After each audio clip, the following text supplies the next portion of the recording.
What is happening, everybody? It is YouTube Wolf here, and today in this video I will be doing part 2 of Scary Stories. So yesterday you guys smashed 3 likes. I asked you for 3 likes. I ended up getting 5, and I asked for 5 in the first place, so that's pretty good. Thank you guys. So like I said, 3 likes and I will do part 2. And if you guys saw my last video, I got 5 likes. So that means I will be doing part 2 of Scary Stories. So let's get right into this.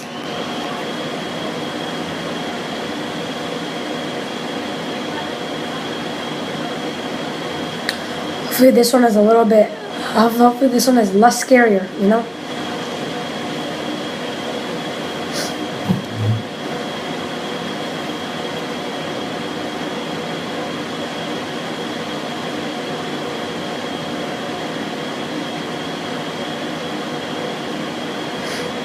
It's taking forever to load.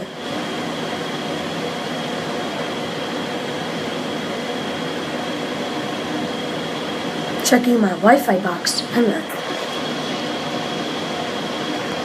Let's see. Alright, here we go, guys. Sorry about that.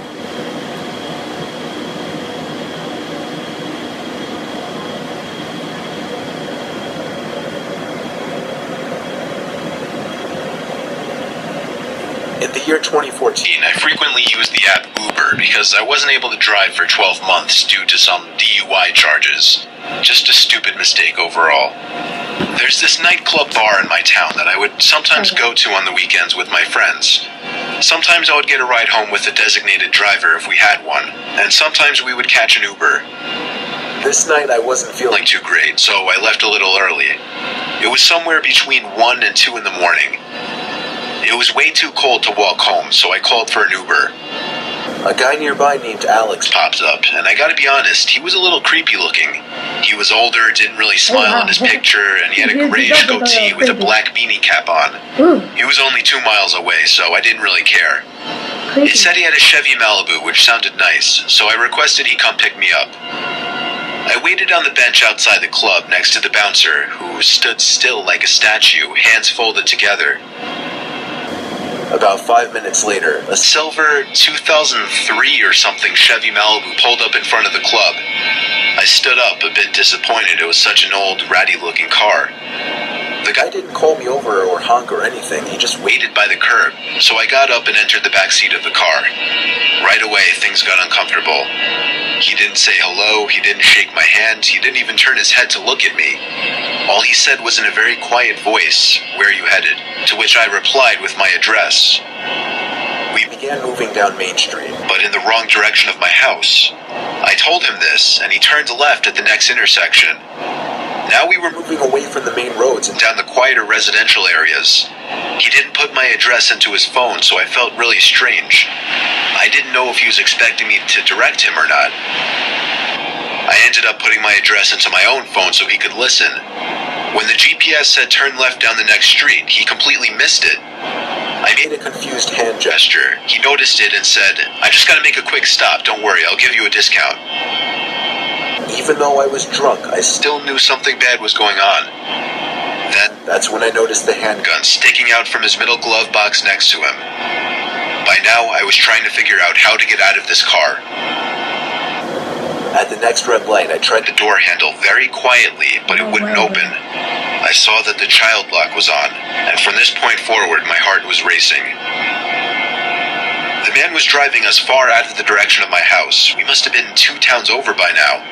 I was getting desperate. I couldn't call the cops because I didn't know what this guy might do. I figured my best option would be attempting to flick the child lock switch next to him by the front seats. I had to somehow slide over to the opposite side of the back seat behind him without him noticing.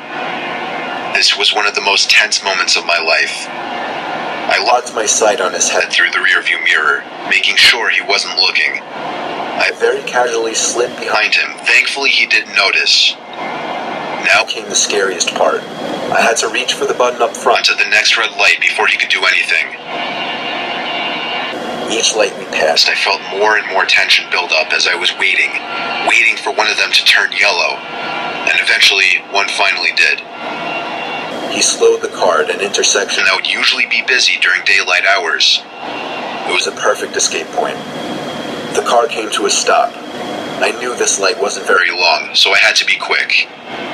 A car was stopped at the opposite side of the intersection, which made me feel a little better. With all of my courage, I reached my hand up to the lit-up child lock button, and I must have startled him because he jumped 2 inches out from his seat. He screamed at me, and as I feared he would, he went for the gun right next to him. I was able to open the door and flee to the nearby Cadillac Escalade, where I banged on their windows asking for help. No way, bro. They drove off, completely avoiding me, but it didn't matter because the man in his Chevy Malibu was already gone down the block. Good. I ran into a nearby grocery store that was open 24 hours, where I called a taxi this time. This was a very sobering experience because I don't remember being drunk. Just letting you know, guys, never, ever, ever, ever, ever, ever, ever take Uber at night. Even in the morning, it's like kind of risky. Like when I grow up, even if I take Uber, I don't think I'm gonna take it. I really don't want to risk it because this is actually maybe this can really happen to you. This can really happen. Someone can kill you because Uber is someone can just a robber or a killer, serial killer can just get in the car and call it your Uber. So just don't get into an Uber at night and make sure it's safe at day. If at nighttime when you're coming back from somewhere, just call a taxi because that's a business. Guys, just pay attention, please. At all in that store or during the taxi ride home. This can really happen to you. I reported the driver to Uber, who said they would escalate the situation to the authorities. It wasn't until a whole week later that an officer finally showed up at my front door for some questioning. And that was the end of that. I have no idea what became of that guy, but I've never used an Uber since. Wow, that was really scary, bro. I can just imagine you're drunk, right? Because you just came back from a party. You're in an Uber, and someone's taking advantage of you, of the driver, and they're gonna take you somewhere. And you see in their pocket they have a gun. No way, bro. If I was ever in that situation, I don't know what I would do. I think I would go with his situation. Try to. I don't know if I would strangle him because that would make him crash, but I don't think I would do that. I think I would do what he did, try to get the child lock and unlock myself, and then call a taxi. But remember, guys, do not take Uber at night. Just letting you know that, guys.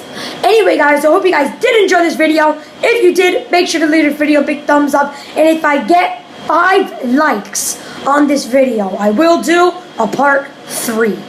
But till now, thank you all for watching. I hope you all enjoyed. Make sure to subscribe, comment, and like. But till now, thank you all for watching, and I will see you all next time.